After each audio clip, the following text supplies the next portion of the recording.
A'udzu billahi minasyaitonir rajim. Bismillahirrahmanirrahim. Assalamualaikum warahmatullahi wabarakatuh. Rabbi shrah li sadri wa yassir li amri wahlul 'uqdatam min lisani yafqahu qawli.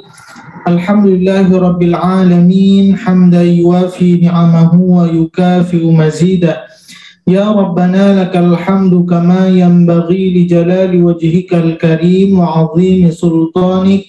Allahumma salli wa sallim ala sayyidina Muhammad wa ala ali Muhammad walhamdulillahi rabbil alamin. Alhamdulillah, ibu yang dirahmati dan diberkahi oleh Allah Subhanahu wa taala. Pertama sekali mari kita bersyukur kepada Allah Subhanahu wa taala. Alhamdulillah, hari ini Allah masih berikan kita nikmat iman, nikmat Islam. Selanjutnya tak lupa pula kita berselawat kepada junjungan kita Nabi besar Muhammad sallallahu alaihi wasallam. Allahumma salli wa sallim ala sayyidina Muhammad wa ala ali Muhammad. Semoga dengan kita selalu memperbanyak selawat kepada baginda Rasulullah sallallahu alaihi wasallam, kiranya kita layak dan berhak mendapatkan syafaat dari beliau. Amin ya rabbal alamin. Ya, bismillahirrahmanirrahim.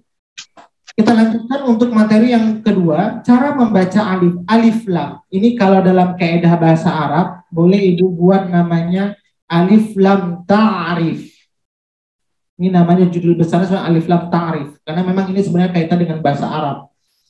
Karena memang dahulu Quran belum ada barisnya, maka diperlulah dibuat cara membaca alif lam ini, takut agar jangan sampai salah baca. Kemudian kalau kita kaitkan dengan alif lam bahasa Arab, apa itu alif lam ta'rif? Orang biasa kalau mau menikah itu ada istilah ta'aruf. Untuk apa ta'aruf itu? Mengenal. Itu bahasa ta'rif itu artinya mengenal. Ada dalam kaidah bahasa Arab alif lam ta'rif itu ada alif lam nakirah, ada alif lam ma'rifah. Tapi saya tidak terlalu dalam menjelaskan karena itu kaitannya bahasa Arab. Jadi alif lam ini tujuannya untuk mengetahui si pemilik kalau dari segi bahasa Arab. Bahasa Arab. Contoh, saya ketemu buku di jalan.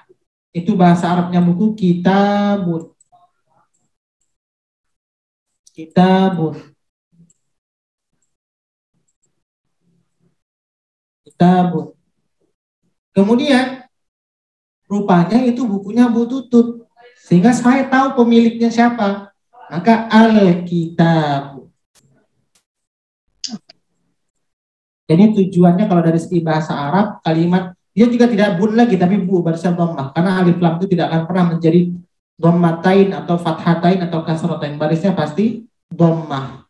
Al-kitabu barisnya. Jadi kalau menggunakan al dalam kaidah bahasa Arab itu tahu siapa orangnya, siapa pemiliknya. Contoh Al-Qur'anul Karim. Kenapa Al-Quran? Karena memang Quran itu kita sudah tahu yang dimaksud Quran itu hanya Quran ini saja, tidak ada Quran yang lain lagi. Jadi Quran itu karena cuma satu, jadi makanya Al-Quran. Jadi kalau dikata Quran, berarti banyak kitab-kitab Quran yang lain, maka Al-Quran. Seperti itu, Bu. Atau sudah tahu nih ada Quran di rumah Bu Sri banyak, sehingga kita, wah ini Qurannya Bu Rina, maka menulisnya Al-Quran dengan sebut dengan namanya. Jadi sudah tahu kepemilikannya. Jadi lebih khusus. Jadi menggunakan kata alif lam dalam kaidah bahasa Arab untuk menunjukkan kalimat itu lebih khusus atau sudah tahu siapa yang pemiliknya. Itu dari segi kaidah bahasa Arab. Tapi kita sekarang membahas dari segi tajwid. Apa itu alif lam ta'rif? Yaitu alif lam yang pembahasannya ada alif lam yang dapat terucap, ada alif lam yang tidak terucap. Kenapa? Karena zaman dahulu itu Al-Quran belum ada titik dan barisnya. Contoh kalau seandainya kita tidak tahu, ini bacanya kalau zaman dahulu ya Bu ya, kita anggap zaman dahulu. Ingat saya, kita buat titiknya saja lah tanpa ada baris supaya memudahkan lagi. Al-Qamariyah atau Al-Qamariyah. Mungkin karena kita telinga sudah gampang, yang sudah sering dengarnya, wah bisa ditebak. Al-Qamariyah. Tapi kalau orang yang baru belajar mengaji, Al-Qamariyah atau Al-Qamariyah atau Al-Syamsiyah atau Asy-Syamsiyah. Tapi karena kita sudah tahu ilmunya, oh ini sering terdengar juga Asy-Syamsiyah. Maka agar jangan sampai salah dalam membaca. Contoh Az-Zahra, atau Al-Zahra, yang mana Az-Zahra. Kenapa? Karena huruf za itu adalah huruf syamsiyah. Kemudian ahlul Quran atau ahlul Quran, karena huruf qaf itu dia adalah huruf lam qamari yang ke ahlul lamnya terucap. Banyak lagi Bu ya, contoh-contoh al-ikhlas. Al-ikhlas, tidak ikhlas, lamnya harus terucap. Kenapa? Karena di depan huruf lam itu adalah huruf kha, maka lamnya terucap. Al-ikhlas. Apalagi nama-nama pengajian di Malaysia. Tafaqquh fiddin, tidak fildin, tapi fiddin. Kenapa? Karena huruf dal alif lam syamsiyah. Jadi tidak fildin tapi fiddin. Dia langsung masuk ke huruf dal. Itu contohnya. Maka ibu-ibu, alif lam qamariyah ini kenapa dinisbahkan atau dikaitkan dengan qamariyah? Contoh sederhana ini. Ada orang yang mengaitkan alif lam ta'rif itu, alif lam ini ibarat bintang. Bintang itu sebenarnya ketika malam dan siang ada saja atau dia menghilang itu bintang. Bintang itu baik siang maupun malam sebenarnya dia ada atau menghilang. Tetap ada ya. Ada, Ustaz. Tetap ada. Nah, karena ketika malam itu yang menyinari qamar, bulan, maka bintang itu menjadi terlihat. Maka alif lamnya itu terbaca. Ini perumpamaan orang yang memberikan nama alif lam qamariyah. Maka bintang itu bisa terlihat dengan jelas mata. Maka bulan itu bisa menampakkan bintang. Dengan bulan itu bisa menyebutkan alif lamnya. Maka sifat alif lamnya ini sifatnya adalah izhar. Apa itu izhar? Jelas membacanya. Jadi alif lam qamariyah adalah yaitu alif lam yang harus dibaca jelas. Apabila bertemu dengan salah satu huruf, alif, ba, jim, ha, kha, ain, ghin, fa, qaf, kaf, mim, waw, ha, ya. Kalau saya dulu ketika sekolah SMP, kalau salah ini dulu menghafalnya. Ibghi hajjaka wa khaf aqimah, itu syairnya. Ibghi hajjaka wa khaf aqimah, itu syairnya. Contoh, al-fauzu, kenapa lamnya terucap al? Karena di depannya ada huruf fa. Fa ini adalah huruf qamariyah, maka dia terucap. Wal batinu, kenapa wal al tidak wabba, tidak wabbatinu? Kenapa? Karena di depannya huruf ba, di depan huruf alif lam. Maka apabila di depan huruf lam, alif lam ada huruf ba, maka dia masuk huruf qamariyah. Kemudian syamsiyah, contoh, walaupun siang itu sebenarnya bintang itu ada, tapi karena sinar matahari yang begitu terang, maka cahaya bintang itu tertutup oleh cahaya matahari. Maka bintang itu tidak terlihat. Maka sifatnya alif lam ini apa? Karena tidak terlihat, idgham. Idgham itu apa artinya? Masuk. Maka alif lam harus dibaca idgham, masuk ke dalam huruf berikutnya apabila bertemu dengan salah satu huruf yang 14. Jadi huruf hijaiyah itu ada berapa Bu? 28. Tadi kalau yang di atas ada syairnya ibghi hajjaka wa khaf aqimah. Nah, bagaimana cara menghafal yang di bawah? Ingat saja Bu, huruf yang keluar dari lidah ada berapa huruf? Berapa tempat, berapa huruf yang keluar dari lidah? Lidah. 10 tempat, 18 huruf, Ustaz. 18 huruf, berarti harus kita kurangkan 4. Apa yang dikurangkan 4 dari lidah? Pangkal lidah huruf qaf dihilangkan. Antara pangkal dengan tengah lidah kaf dihilangkan. Huruf yang tengah lidah, kita tuh berjalan ya, dari urutan awal.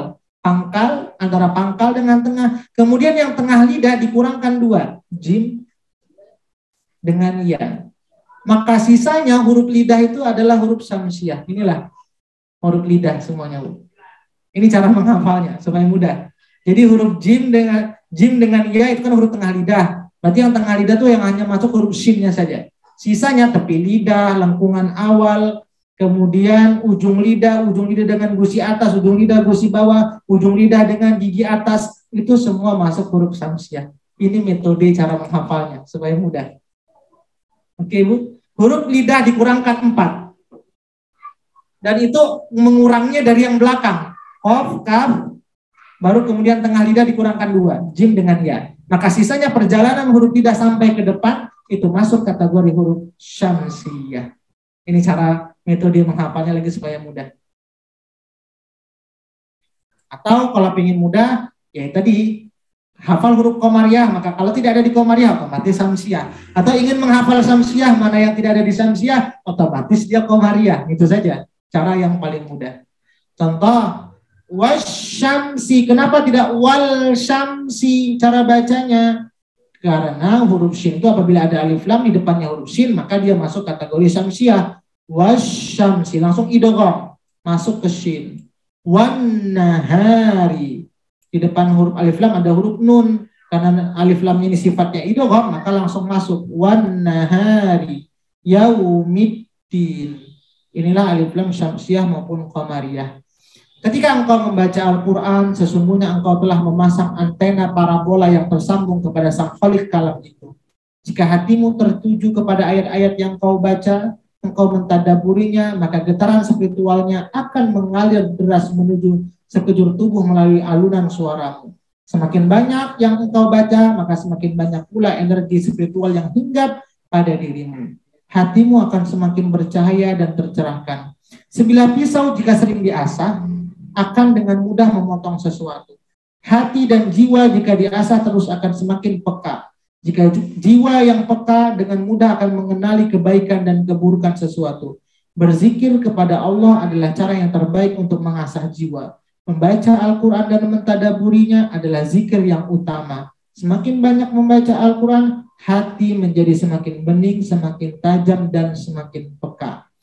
Oke Ibu, silakan yang mau tanya untuk alif lam qamariyah dan syamsiah, atau judul besarnya alif lam ta'rif. Seperti itu. Silakan Bu. Saya kembalikan ke Bu Tutut. Masya Allah. Baik, sudah ada penanya nih Ustadz. Silakan Ibu Lia. Assalamualaikum Pak Ustadz. Assalamualaikum warahmatullahi wabarakatuh. Ustadz, misalnya kita tidak hafal huruf komariah dan samsiah, bisa nggak sih cara mengenalinya? Kalau yang alif lam komariah kan lamnya terbaca, ada alif, ada lam, di atas lamnya ada sukun, kan berarti kebaca tuh lamnya. Terus untuk yang samsiah, ada alif, ada lam, tapi di alif lamnya tidak ada harokat, tapi setelahnya bertasdid, berarti kan alif lamnya nggak kebaca, jadi kita langsung lari ke yang setelahnya. Bisa nggak Pak Ustadz? Tanpa menghafal hurufnya. Itu bisa. Tapi zaman dahulu kan Quran belum ada barisnya. Karena sekarang kan kita sudah dikasihkan kemudahan. Ilmu tajwid ini dibuatnya dari masa dahulu. Nah sekarang karena kita belajar tajwidnya, sudah sempurna baris-barisnya Quran. Maka kita bisa menebak seperti yang Bu Lia bilang seperti tadi. Iya. Karena ilmu ini lebih awal dulu seperti itu, belum ada barisnya semuanya, sehingga kita tetap harus mempelajari ilmu tersebut. Paling tidak ketika membuat nama anak jangan sampai salah, seperti Al-Najah atau An-Najah. Itu huruf komariah samsiah, berarti An-Najah cara bacanya. Oh iya Pak. Zahra atau Al-Zahra. Oh, huruf Zai itu huruf samsiah. Oh berarti Az-Zahra, jangan Al-Zahra. Paling tidak itu kita kalau mau ngasih nama anak jangan sampai salah. Mana yang al atau yang masuk ke kalimat berikutnya. Itu contek dulu di Al-Quran. Ya nggak salah. Oke baik Pak Ustadz. Makasih Pak Ustadz. Makasih. Sama-sama Mbak Lia, baik udah jelas. Terima kasih. Silakan selanjutnya Ibu Rara. Iya, Ibu Rara. Terima kasih Bu Tutut. Pak Ustadz, Pak, saya banyak tanya Pak Ustadz. Iya nggak apa-apa. Alhamdulillah, mungkin pertanyaan yang Bu Rara. Malah senang ya Ustadz. Iya, terima kasih. Pak Ustadz, kalau saya tangkap tadi, kalau alif lam komariah itu berarti bacanya jelas, dan juga di akhir kata itu ada tanda baris dhammah. Selain itu alif lam samsiah dengan huruf baris dhammah ini saya belum paham. Ulang lagi. Maksud baris dhammah ini gimana Ibu? Iya Pak, karena saya tadi dengarnya tangkapnya ya Pak Ustadz. Jadi kalau alif lam komariah itu dengan huruf yang tadi alif baza seterusnya, kemudian dia dibaca jelas dan di akhir kata itu barisnya dhammah. Oh iya, kalau dari kaidah bahasa Arab maka Contoh al-fauzu, tidak mungkin al-fauzun. Ini kalau bahasa Arabnya. Kalau dia pakai alif lam namanya fauzun atau batinun. Tapi karena dia menempel ke alif lam namanya wal batin. Pasti barisnya menjadi dhammah. Dia tidak akan mungkin tanwin. Ini dalam kaidah bahasa Arab.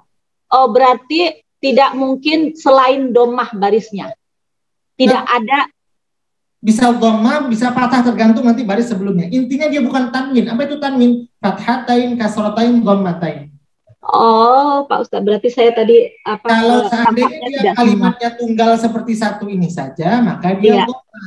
Tapi mungkin kalimat sebelumnya mungkin bisa menjadi fathah atau kasroh. Seperti itu, Ibu. Oh ya, karena tangkapnya saya hanya barisnya dhammah di akhir kata. Berarti boleh kasroh, patah, dhammah, tapi bukan tanwin ya Pak Ustadz? Ya, bukan tanwin. Tapi dia terjadi fathah atau kasroh melihat kalimat sebelumnya. Tapi kalau dia hanya satu kata saja, al-fauzu, maka dia jadi dhammah. Seperti itu. Oh, oke. Kata kerja, seperti itu. Iya, Pak Ustadz. Karena saya tidak paham kata kerja. Iya, saya tidak ada belajar itu. Terima kasih banyak Pak Ustadz. Itu aja saya mau dijelaskan. Terima kasih. Ini saja sebagai penutup untuk ibu-ibu semuanya. Mudah-mudahan kita diberikan kemudahan untuk hadir besok dan diberikan kesehatan oleh Allah Subhanahu wa Ta'ala. Ini saja mungkin yang dapat saya sampaikan, lebih kurangnya mohon maaf. Kita tutup dengan doa. A'udzu billahi minasy syaithanir rajim. Bismillahirrahmanirrahim. Alhamdulillahi rabbil alamin. حمدا يوافي نعمه ويكافئ مزيده يا ربنا لك الحمد كما ينبغي لجلال وجهك الكريم وعظيم سلطانك اللهم صل وسلم على سيدنا محمد اللهم ارحمنا بالقرآن اللهم اجعلنا من أهل القرآن اللهم نور قلوبنا بالقرآن وزين أخلاقنا بالقرآن وأدخلنا الجنة بالقرآن ونجنا من النار بالقرآن ربنا آتنا في الدنيا حسنة وفي الآخرة حسنة وقنا عذاب النار وصلى الله على سيدنا محمد وعلى آله وصحبه وسلم سبحان ربك رب العزة عما يصفون وسلام على المرسلين والحمد لله رب العالمين.